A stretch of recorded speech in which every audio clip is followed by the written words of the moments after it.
Introduction. Wisdom cries aloud in the street. In the markets she raises her voice. At the head of noisy streets she cries out. At the entrance of the city gates she speaks. Proverbs chapter 1, verses 20 to 21. I've been on a journey with wisdom for quite a while. Perhaps we all have. I won't pretend that I initiated it, because wisdom definitely called out to me long before I started looking for her. In fact, over the last few years, I've received a couple of very specific invitations to pursue wisdom. The first one happened during a transatlantic flight from the UK to the United States after visiting my family. During the flight, I decided to watch a movie called Arrival. It caught my eye because I had seen an ad in a newspaper with some reviewers saying that it was the best sci-fi movie for a decade. Spoiler alert. I'm going to give away the punchline of the whole movie, so skip this part if you want. The basic plot of the movie is standard sci-fi. Aliens land on Earth and people react in a variety of different ways, from fascination to fear. But as somebody rightly pointed out, this isn't really a sci-fi movie. It's a movie about language with a sci-fi backdrop. After the alien pods have landed in a dozen places around the world, various governments make attempts to communicate with the aliens to discover why they have come.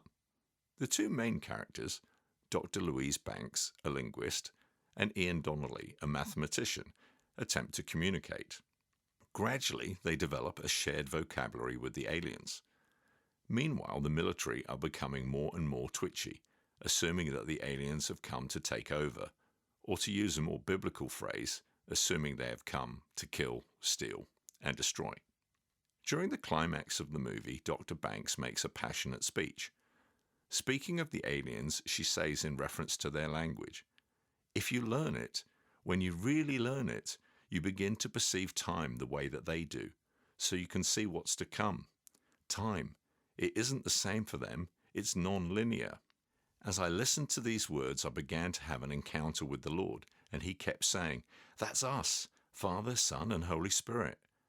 I must have replayed that scene 10 times, each time sensing the presence of the Lord all over me. I understood that this was a divine invitation to press in and learn the language of heaven. At the time, I mostly understood this in terms of the gift of prophecy, but since then I've understood that there's much more to it than that. Ultimately, this has become a journey into the heart of the Father and the mind of the Son. It includes wisdom and revelation, as well as intimacy and compassion. More recently, I had a dream that I was at a wedding reception being hosted in the ballroom of an expensive hotel.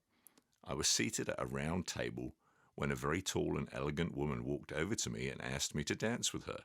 I stood up, took her hand, and as we walked towards the dance floor, I said to her, "There should be a verb for having two left feet."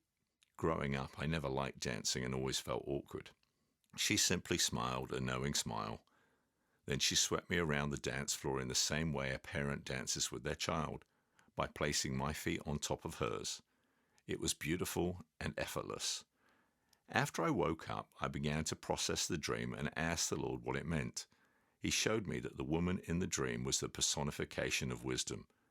I've been invited to dance with wisdom, and so have you. Let's see where she takes us. Pete Scheller, Madison, Wisconsin, February 2023.